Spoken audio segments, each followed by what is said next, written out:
ஆண்டவரே, அப்பா, இந்த நல்ல அதிகாலை வேலைக்காக நன்றியோடு ஸ்தோத்திரிக்கிறோம். அடியனுடைய வாயின் வார்த்தைகளும் கேட்கிற உடைய பிள்ளைகளுடைய இருதயத்தின் சிந்தனைகளும் உடைய சமூகத்தில் ஒன்றாக இருப்பதாக. ஆமேன். ஆண்டவரும் இரட்சகருமாகிய இயேசு கிறிஸ்து நாமத்தினாலே அதிகாலை நேரத்தில் கூடி வந்திருக்கிற அருமையான சகோதர சகோதரிகளை நான் வாழ்த்துகிறேன். கர்த்தர் உங்கள் ஒவ்வொருவரையும் ஆசீர்வதிப்பாராக. இந்த நாளில் கூட நாம் தியானத்திற்கு கொண்டு எடுத்துக்கொண்ட தலைப்பு அன்பு. அன்பு என்ற வார்த்தை நிறைய பேர் பிரசங்கிப்போம், கேட்டிருக்காங்க. நாமும் பல பிரசங்கங்களை கேட்டிருக்கிறோம். கர்த்தருடைய நாமத்துக்கு ஸ்தோத்திரம் உண்டாகட்டும். இந்த அன்பு இல்லாததுனால தான் தேசம் உலகம் எங்கும் போராட்டங்களும் பொறுமை இழப்பும் பல சம்பவங்களும் கொலை கொள்ளை எல்லாம் நடக்கிறதுக்கு அடிப்படை காரணமே இந்த அன்பு இல்லாத ஒரு சூழ்நிலை தான். அன்பு என்பது தேவன் நமக்கு அங்கீகரிக்கப்பட்ட ஒன்றாய் இருக்கிறது. நம்முடைய வாழ்க்கையில ஒவ்வொரு மனித வாழ்க்கையிலையும் அதுதான் நமக்கு கொடுக்கப்பட்டிருக்கிறது. குறிப்பாக ஆண்டவராக இயேசு கிறிஸ்து கூட கடந்த நாட்களில நம்ம தியானத்துக்கு உயிர்த்தெழுந்த நாளாக நம்ம தியானம் பண்ணோம். ஆண்டவராக இயேசு கிறிஸ்து தேவகுமாரனா இருந்தும் கூட அவர் மனித அவதாரம் எடுத்து இந்த பூமிக்கு வந்து பாடுகளை அனுபவித்தது அன்புதான். அவர் மரணத்துக்கு தன்னை ஒப்பு கொடுத்ததும் அன்புதான். அவர் மீண்டும் 3வது நாள் உயிரோடு எழுந்தது கூட அன்புதான். அவர் சாகணும்னு அவசியம் இல்லை, பாடுகளை அனுபவிக்கணும்னு அவசியம் இல்லை.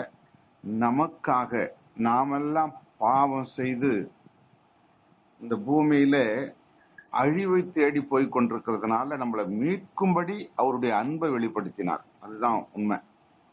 நம்மளை எல்லாம் எப்படியாவது மீட்டு விடணும். இந்த மக்கள் என்னால இந்த உலகத்துல உண்டாகப்பட்டவங்க, இவங்க என்ன மறந்து பாவத்துல தன்னை அடிமையாக்கி கொண்டபடினாலே அவருக்கு பாதாளத்தை நோக்கி போறாங்களே, எப்படியாவது இவர்களை மீட்க வேண்டும் அப்படின்னு சொல்லி அவர் தன்னையே அழித்து கொண்டு நமக்கு வெளிப்படையாக நமது உலகம் பார்க்கும்படியாக அழித்து கொண்டு அவர் நம்ம மீட்டெடுத்திருக்கிறார். இது அவருடைய அளவற்ற அன்பை வெளிப்படுத்துகிறது.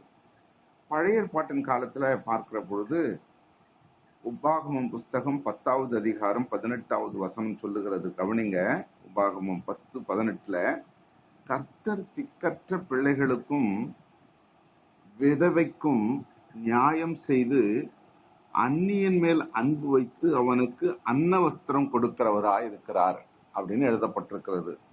இது அந்த உபாகமம் புஸ்தகம் எழுதப்பட்டது ஆகமங்களிலே 5 ஆகமங்கள் சொல்லுவாங்க பார்த்தீங்களா. அந்த இததான் யூத மக்கள்லாம் பின்பற்றி நடந்தாங்க.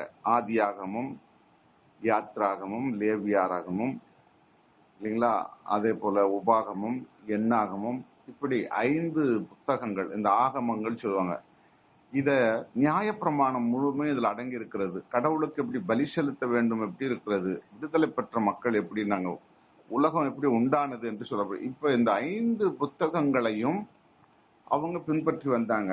அதுல ஒரு புத்தகம் தான் இந்த உபாகமும். உபாகமும் என்ன சொல்லப்பட்டிருக்கு நல்ல தெளிவா, அவர் திக்கற்ற பிள்ளைகளுக்கு அப்படின்னு சொல்லப்படுகிறாரு. நியாயம் செய்து அந்நியன் மேல் அன்பு வைத்து, அந்நியன் சொல்லி எழுதப்படுகிற அந்த நாட்களில யார் அந்நியன் அப்படின்னு சொன்னாக்கா நாமெல்லாம் தான் அந்நியர்கள். அப்ப இஸ்ரவேல்லாம் அவருடைய மக்கள். அப்போ இஸ்ரவேல் மக்கள் தான் அவருக்கு பிரியமா இருந்து தேர்ந்தெடுத்து கொண்டாலும் அந்நியர்களா இருந்த நம்ம மீது கூட அவர் அன்பு வைத்தார் என்று அதுல விளக்க எழுதப்பட்டிருக்கிறது. அப்போ இந்த விதமா அவர் அன்பு வைப்பதற்கு காரணம் என்னன்னா, அவர் அளவற்ற அவருடைய அன்பு அந்த அந்நியர்களையும் அவர் அரவணைத்து இம்மட்டும் நடத்தி கொண்டு வருகிறார். நாமெல்லாம் இப்போ ஆண்டவரை அறிந்து கொண்டு இந்த பழைய ஏற்பாட்டின் காலம் முடிந்து புதிய ஏற்பாடு வந்து அதுக்கப்புறம் 2000 ஆண்டுகளுக்கு பின்பாடு நம்மெல்லாம் நம்ம மூதாதையர் நம்ம ஏத்துக்கிட்டாங்க ஆண்டவரை. சமீபத்துல நாமெல்லாம் கூட ஏத்துக்கிட்டு இருக்கிறோம். அதாவது இந்து மக்களா இருந்து யாரெல்லாம் இயேசு ஏற்றுக்கொண்டாங்களோ அவங்க எல்லாம் அந்நியர்களா இருந்து ஆண்டவரை ஏற்றுக்கொண்ட விதம் தான். ஆக அப்படி ஆண்டவர் அன்பு காட்டுகிறவராயிருக்கிறார். பவுல் அப்போஸ்தலனாகிய பவுல் ரோமா பட்டணத்துக்கு எழுதும்போது 13வது அதிகாரம் 10வது வசனத்துல அன்பானது பிறருக்கு பொல்லாங்கு செய்யாது, அன்பு நியாயப்பிரமாணத்தை அது நிறைவேற்றுகிறதா இருக்கிறது. அதுதான் அந்த பழைய அந்த உபாகமம் வந்து எழுதும் பொழுது நியாயப்பிரமாணத்தை மீறக்கூடாதபடி இருந்த அந்த வார்த்தைகளை இங்க இது நிறைவேற்றி முடிக்கிறதா இருக்கிறது இந்த அன்பு என்பது அப்படின்னு சொல்லி அப்போஸ்தலனாகிய பவுல் எழுதுறாரு. அப்போ அன்பு என்று சொல்லப்படுகிற பொழுது இது இயற்கையாகவே கடவுள் நமக்கு கொடுத்திருக்கிறார். ஆனா நம்முடைய சுய நலத்தினால அந்த அன்பை இழந்து விடுகிறோம். எப்படி இழந்து விடுகிறோம் சொன்னா, கோபம், எரிச்சல், வைராக்கியம், பொறாமை இதெல்லாம் மனிதனுக்குள்ள ஊடுருவி அதிக ஆக ஆக ஆக அவனுக்குள்ள இருக்கிற ஆண்டவர் இயற்கையாகவே வைத்த அந்த அன்பு கொஞ்சம் கொஞ்சமா மறைய ஆரம்பிச்சிடுது. அதுக்கு மேல இன்னொரு படி போனோம்னா கொலைவெறி இல்லையா, கொள்ளையடிப்பது, மற்றவர்களை ஏமாற்றி பணம் பறிப்பது, குடிப்பது, போதை வஸ்துக்களால் தங்களை இழந்து போறது, இதெல்லாம் எப்படி வருதுன்னா அந்த அன்பு கரைந்து போக ஒரு ஐஸ் கட்டி போல அவனுக்குள்ள இருந்த அன்பு, ஆண்டவர் கொடுத்த அன்பு கரைந்து கரைந்து கரைந்து அது போகும்போது இந்த மனிதனுக்கு அன்புக்கு எதிரானது எதுவோ அதையெல்லாம் அவன் செய்ய ஆரம்பிச்சிடுறான். நல்லா கவனிக்கணும் பாருங்க. 1 கொரிந்தியர் 8வது அதிகாரத்துல முதல் வசனத்துல அப்போஸ்தலனாகிய பவுல் எழுதும்போது சொல்றாரு, அன்போ பக்தி விருத்தியை உண்டாக்குகிறது. அப்ப நீங்களும் நானும் இந்த அதிகாலை நேரத்துல தேவ சமூகத்துல கூடி வந்து அவரை துதிபாடி ஸ்தோத்திரம் பண்ணி தேவ வசனத்தை தியானம் பண்ணுவதற்கு அடிப்படை காரணமே அன்புதான். அப்ப இந்த அன்பு இருக்கிறதுனால தான் பக்தி விருத்தி, ஆண்டவர் மீது ஒரு பக்தி இருக்கக்கூடியதா நமக்கு வெளிப்படுகிறதா இருக்கிறது. ஆனா ஆண்டவருடைய சத்தியத்தை கேட்கும் போதும் இந்த கால நேரத்துல கூடி வரும் பொழுதும் நமக்கு பக்தி விருத்தி ஏற்படுகிறது என்று அதோடு நிற்பது அல்ல. அப்புறம் உலகத்துக்குள்ள கடந்து போகுது. ஒரு காலையில் 7 மணி ஆயிடுச்சுன்னா நம்ம எல்லாரும் வேலைக்கு ஓடுறோம், ஒரு 6 மணிக்கு ஓடுறோம், இல்ல 8 மணி 10 மணிக்கு நம்ம ஆபீஸ்க்கு போறோம். இப்படி பலதரப்பட்ட சூழலுக்குள்ள இந்த உலகத்துக்குள்ள கடந்து போகும்போது இந்த அன்பு தங்கி இருக்கணும், இந்த அன்பு தொடர்ச்சியா இருக்கணும். அது விடுபட்டு போகுது, அநேரத்துல அது கலைந்து போகிடுது. அப்ப கலைந்து போட்ட உடனே கோபம், எரிச்சல், டென்ஷன், வேலை ஸ்தலத்துல போய் டென்ஷன் இதெல்லாம் உருவாகி விடுது. அப்ப இந்த அன்பு தனியக்கூடாதபடி நமக்குள்ளே அது ஊடுருவி தங்கி இருக்க வேண்டுமானால் எப்பொழுதும் அந்த பக்தி விருத்தி நமக்குள்ள இருந்து கொண்டே இருக்கணும். அதனால்தான் கலாத்தியருக்கு எழுதும் போது பவுல் எழுதுறாரு, அந்த 5வது அதிகாரத்துல 22வது வசனத்துல நமக்கு எல்லாருக்கும் தெரியும் 9 விதமான கனிகளை குறித்து எழுதுறாரு. அப்ப அந்த 9 விதமான ஆவியின் கனி அதுக்கு பேரு. அந்த 9 விதமான கனியிலே முதல் கனி எதுன்னு சொன்னா அன்புதான். அப்ப அந்த அன்பு இல்லாத போனா மனுஷனுக்கு அவன் கனி கொடுக்கிற வாழ்க்கையா இருக்க முடியாது. இன்னைக்கு உலக வாழ்க்கையில பாருங்க, நம்மை ஆளுகிற அரசியல் தலைவர்கள் கூட அவங்க கிட்ட அன்பு இருக்குதுன்னு சொல்ல முடியாது. ஏன்னு சொன்னா இரண்டும் கலப்படமா இருப்பாங்க. சும்மா அன்பு இருப்பது போல காமிப்பாங்க. எவ்வளவு கோடி சேர்த்து விடலாம் நம்முடைய பிள்ளைகளுக்கு, நம்முடைய பிள்ளைகளின் பிள்ளைகளுக்கு 1ஆம் 3ஆம் 4ஆம் 7ஆம் தலைமுறை வரைக்கும் பணத்தை சேமிக்கணும். அதுக்காக தான் அரசியலுக்கே வராங்க. அப்போ அவங்க ஆளுகை செய்யும் பொழுது பேச்சு மட்டும்தான் அன்பு காட்டுவது போல பேச்சு இருக்கும். அப்ப அன்புக்கும் அவங்களுக்கும் சம்பந்தமே இருக்காது. அது உலக மக்கள். ஆனா நாமெல்லாம் ஆண்டவருடைய பிள்ளைகளா இருக்கிறவங்க அதுக்கு நமக்கு சம்பந்தம் இல்லாதபடி நம்ம இருக்க வேண்டும். நீங்க நல்லா நம்ம அடிக்கடி வாசிக்கக்கூடிய பகுதி 1 கொரிந்தியர் புஸ்தகம் 13வது அதிகாரம் அன்பை குறித்து ஏராளமான வார்த்தைகளை சொல்லப்பட்டிருக்கிறது. அது கடைசி மட்டும் பாத்தீங்கன்னா 13ஆம் வசனம் வரைக்கும் 1ல இருந்து அன்பை குறித்து எவ்வளவு எழுதுறாரு பாருங்க. அதுல குறிப்பா 4-5 வசனங்களை சொல்லும் பொழுது, அன்பு நீடிய சாந்தமும் தயவும் உள்ளது, அன்புக்கு பொறாமை இல்லை, அன்பு தன்னை புகழாது, அது இருமாப்பா இராது, அயோக்கியமானதை செய்யாது, தற்பொழிவை நாடாது, சினமடையாது, அதாவது கோபப்படாது, தீங்கு நினையாது, அது தப்பே பண்ணாது. எவ்வளவு அழகா எழுதுறாரு பவுல். இந்த அன்பு ஒரு மனிதனுக்குள்ள அது ஊடுருவி இருக்கிற பொழுது இவைகளெல்லாம் மனித வாழ்க்கையில நடக்காது. அப்போ இவைகளெல்லாம் ஒரு மனிதனுடைய வாழ்வில எல்லாம் இல்ல, இதுல 1 2 3 4 நடந்தா கூட அவங்க கிட்ட அன்பு பூரணமா இல்ல. ஏதோ அன்பு அவங்களுக்கு வருது போகுது, வருது போகுது, அவ்வளவுதான். அவங்களுக்கு நிலவரமா அவங்க வாழ்க்கையில தங்கி இல்ல. அது யாருன்னு சொன்னா அது நீங்களா இருக்கலாம், நானா கூட இருக்கலாம். எப்பவுமே தன்னையும் தானும் ஒரு மனிதன் தானே. நான் என்ன பெரிய தீர்க்கதரிசி அல்ல, இல்ல பெரிய பரிசுத்தவான்னு சொல்ல முடியாது இல்லையா? அதனால நாமெல்லாம் நமக்குள்ளலாம் இந்த அன்பு தங்கி இல்ல, அது ஊடுருவி தங்கி இல்லைன்னு சொன்னா, ஏதோ கொஞ்ச நேரம் அன்பு பேசுறோம், அன்பு குறித்து பேசுறோம், அன்பு குறித்து கேட்கிறோம், அன்பை குறித்து நம்ம நடந்து கொள்றோம், அடுத்து கொஞ்ச நேரத்துல மாறிடுறோம். அது தவறானது, அது ஆண்டவருக்கு பிரியம் இல்லாதது. முதல்ல நம்ம குடும்பத்துல அன்பு வச்சிருக்கிறோமா? நம்ம மனைவி மீது அன்பு காட்டுறோமா? அல்லது பிள்ளைகள் மீது அன்பு காட்டுறோமா? அல்லது கணவன் மீது அன்பு காட்டுறோமா? பெற்றோரிடத்துல அன்பு காட்டுறோமா? பெற்றோருக்கு நமக்கு உள்ள அன்பு எந்த லெவல்ல இருக்கிறது? திடீர்னு பாசமா பேசுறோம், திடீர்னு கோபப்படுறோம், பிள்ளைகளை எப்பொழுதும் சண்டை போட்டு திட்டுறோம், அல்லது நண்பர்கள்கிட்ட எப்போதும் சண்டை போடுறோம், இல்ல நம்மோட வேலை பார்க்கறவங்க கிட்ட நல்ல முகத்தை மாற்றி கொஞ்சம் பேசுறோம், வெளியே வந்த பிறகு அவங்கள புறம் பேசுறோம். இப்படி பல சூழலில இந்த அன்பு நமக்குள்ள இருக்கிறதை நம்ம வெளிப்படுத்துறோம். அப்ப அந்த அன்பு நீடிய, அது என்ன சொல்லப்பட்டிருக்கு? அன்பு நீடிய சாந்தம் என்று சொல்லப்பட்டிருக்கு. அது நீடித்து இருக்கிறதா? அந்த சாந்த குணம் நம்ம கிட்ட நீடித்து இருக்கிறதா? இல்ல. ஆனா ஆண்டவர் சொல்றாரு அது இருக்கணும் அப்படின்றாரு. அந்த அதே வசனத்துல அந்த 1 கொரிந்தியர் 13வது வசனத்தை கடைசி வசனம் சொல்ல போது பாருங்க. 13வது வசனம் சொல்லுது, இப்பொழுது விசுவாசம், நம்பிக்கை, அன்பு இம்மூன்றும் நிலைத்திருக்கிறது, இவைகளிலே அன்பே பெரியது அப்படின்னு சொல்லப்பட்டிருக்குது. அப்ப அன்பு தான் பெரியது, விசுவாசம், நம்பிக்கை. இப்ப இயேசு கிறிஸ்துவை நம்ம கடவுள் என்று எப்படி ஏத்துக்கிட்டோம்? எதனால அது அறியப்படும்? நம்மளுடைய நம்பிக்கை. நான் நம்புறேன், அவர் சொன்னாரு, அந்த ஐயா சொன்னாரு, இயேசு கிறிஸ்து தான் உண்மையான கடவுள் அப்படின்னு சொன்னாரு, நான் நம்புறேன். நம்பின பிறகு என்ன செய்யறோம்? விசுவாசிக்கிறோம். அது மனதுக்குள்ள ஏற்படுகிற விசுவாசம். மூணாவது என்ன பண்றோம்? அன்பு. நான் அன்பா, கடவுள் என்னுடைய, நான் ஆராதிக்கிற இயேசு கிறிஸ்து அன்பாகவே இருக்கிறார், எனக்காக அவர் உயிரை கொடுத்திருக்கிறார், அவ்வளவு அன்பு காட்டிருக்காரு. அப்ப நான் எப்படி இருக்கணும்? அன்பா இருக்கணும். அப்ப இந்த மூன்றும், நம்பிக்கை, விசுவாசம், அன்பு அப்படின்னு சொல்லிட்டு, இந்த மூன்றுல எது பெரிதுன்னு பாத்தீங்கன்னா அன்பு தான் பெரிது அப்படின்னு முடிக்கிறார் கடைசியில. அப்போ அந்த அன்பு ஒவ்வொரு மனிதனுக்குள்ளும் கட்டாயம் இருக்க வேண்டும் என்று திட்டமாய் தெளிவாய் நமக்கு சொல்லப்படுகிறது. அப்ப இந்த அன்பு இல்லைன்னு சொன்னா அது ஆண்டவருக்கு அது நமக்கு உகந்ததா நம்முடைய வாழ்க்கை இல்லைன்னு அர்த்தம். கொஞ்ச நேரம் ஏதோ ஆலயத்துக்கு போகிறோம், அங்க 4 பேரை 10 பேரை சந்திக்கிறோம், ஹாய் இந்த அப்படியே கை கொடுக்குறோம், அல்ல ஸ்தோத்திரம் பிரதர், பிரைஸ் லார்ட் பிரதர் அப்படின்னு கை கொடுக்குறோம், பிரைஸ் லார்ட் சிஸ்டர் அப்படின்னு கை கொடுக்குறோம். அப்பதான் அந்த அன்பு. அந்த வாசப்படியை தாண்டின உடனே மோசமான லேடி, அது மோசமான ஆள் அவன் அப்படின்னு சொல்லிட்டு வெறுப்புணர்ச்சியோட வெளியே வரமே, அது உண்மையான அன்பு கிடையாது. நம்ம பிள்ளைகளை எப்போதும் எரிஞ்சு விழறோம், பெற்றோரிடத்துல எரிச்சல் படுறோம், மனைவியினிடத்துல எரிச்சல் படுறோம், கணவனிடத்துல எரிச்சல் படுறோம். இது அன்பு சொல்ல முடியாது. அது இது ஏதோ உலகத்தை விட மோசமா இருக்கிற ஒண்ணுல. அதாவது உலக மனிதர்களுக்கும் கிறிஸ்தவர்களுக்கும் ஒரு பெரிய வித்தியாசம் தெரியணும்.